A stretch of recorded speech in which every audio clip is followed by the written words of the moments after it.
Okay. So இது வந்து நம்ம அகாடமியில் வந்து ஃப்ரெண்ட்லியாக தான் பண்ணுறோம், ஜஸ்ட் ஒரு ஃப்ரெண்ட்லி மேட்ச் தான். பட் ஆனால் நம்ம கை அப்படி போகக்கூடாது. ஏன்னா இங்கே பழகிறது தான் நீங்கள் காம்படிஷனில் வரும்.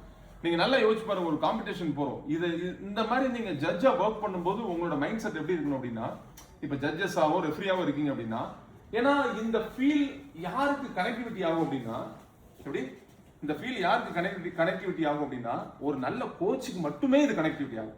இந்த லாங்குவேஜ் யாருக்கு தெரியும் அப்படின்னா, ஒரு நல்ல ப்ராப்பரான கோச் ஒரு ஸ்டூடெண்ட்டை கஷ்டப்பட்டு white belt black belt ready பண்ணி ஒரு டிஸ்ட்ரிக்ட் ஸ்டேட் நேஷனல் அடிக்க வச்சு ஒரு இன்டர்நேஷனல் கொண்டு போறாம பாருங்க, அந்த கோச்சுக்கு இது கனெக்ட் ஆகும். இந்த லாங்குவேஜ் நான் பேசுற லாங்குவேஜ். இப்போ இந்த இடத்துல நீங்க ஜட்ஜாவோ ரெஃப்ரியாவோ இல்ல, சரியா? நீங்க என்னவா இருக்கீங்க அப்படின்னா கோச்சா இருக்கீங்க. ஒரு பாயிண்ட் மாத்தி கொடுத்து ஒரு பெரிய பெரிய சாம்பியன் விழுந்த கதெல்லாம் தெரியுமா உங்களுக்கு? ஒரு பாயிண்ட் மாத்தி கொடுத்தாங்க.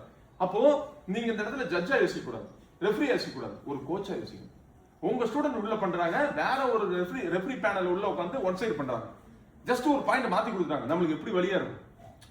அதே வழிதான் உள்ள உட்காந்து நம்ம ஜட்ஜஸ் ரெஃப்ரியா இருக்கும்போது இருக்கணும்.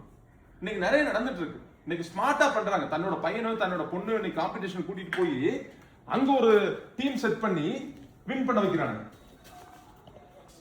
மாஸ்டர்ஸ் கேட்டகரியில ஒரு சில மாஸ்டர்ஸ் கேட்டகரியில எல்லா மாஸ்டரோட பண்றது இல்லை, ஒரு சில மாஸ்டர் நான் சொல்றேன், தனக்குன்னு ஒரு டீமை செட் பண்ணி தனக்குன்னு ஒரு ஆள் அங்க உள்ள செட் பண்ணிட்டு கொடுக்கறதுலாம். இப்போ நீங்க இங்க வந்து உங்களுடைய ஹெல்ப் இருக்கிறவரே அந்த குழந்தை வின் பண்ணும். உங்க ஹெல்ப் இல்லாத ஒரு இடத்துல போய் அந்த குழந்தை மூஞ்சி முறையில அடி வாங்குறது உறுதி. அப்ப நான் என்ன சொல்றேன், ஸ்டார்டிங்ல இருந்து அந்த குழந்தை திறமையை வளர்த்து எடுத்துட்டோம்னா, ஆஸ் அ ஃபாதரா ஆஸ் அ கராத்தே மாஸ்டர் இப்படி ஓரமா வந்து ஜஸ்ட் இப்படி பார்த்தா போதும். திறமை இல்லாத குழந்தைக்கு பின்னாடி தான் எனி டைம் அப்பாவோ மாஸ்டரோ இப்படி பின்னாடியே ஒளிஞ்சிட்டே இருக்கும். கமான் கமான் காலம் ஃபுல்லா கூட கூட்டு போற மாதிரி இருக்கும். அப்ப ஸ்டார்டிங்ல இருந்து அந்த குழந்தை திறமையை வளர்க்கறது ஒரு மாஸ்டர் ஒரு அப்பாவுக்கு வந்து கடமை.